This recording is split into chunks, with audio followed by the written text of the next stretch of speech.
مثلا اگه توپیت شکست یا این قسمت خارش تموم شد در رفت خورشیدی انداخت بیرون، اینو میتونی اینطوری درست کنی که اگه نمیتونی توپیتو تعویض کنی یا ببری تراشکاری درستش کنی.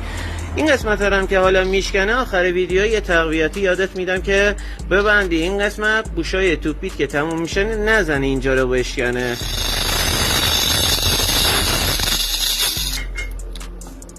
اینو فرز میگیری تا بیاد صاف بشه با بولبیرینگ.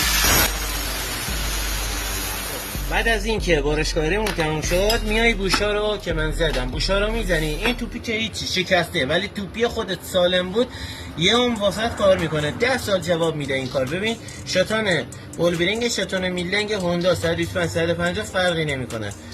یکی باید تهیه کنی استوک دست دوم هم باشه کافیه. خورشیدی رو که زدی بولبیرینگ رو میزنی، بوش همین چرخ این سمتی هست میام میندازی وسطش.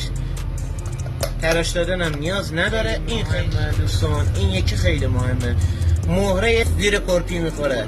ببین این است مهره ریگلاژ کرپی فرمون. میای مهره رو چیکار میکنی؟ این لبه‌ای که داره میفته این داخل. ببین یعنی این بوشی که الان هست میبینی خودش چیپه، اینم میذاری اینجا تا چرخو صفر کردی چرخ صفر نشه. خیلی راحت همینجوری هم تا چند سال این استفاده میکنیم. بریم ببندیمش رو کار ببینیم چطوری میشه.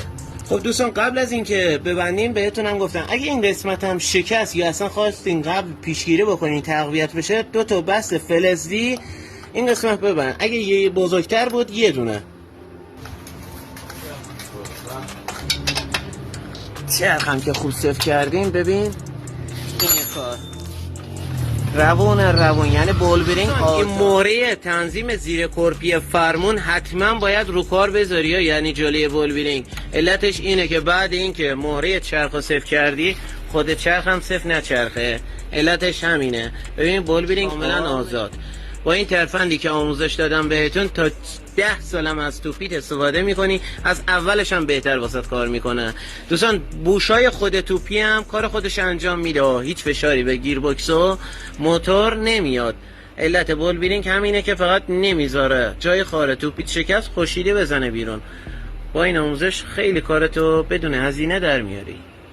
اگه از این آموزش خوشت اومد بالا که حمایتم کن. یا علی.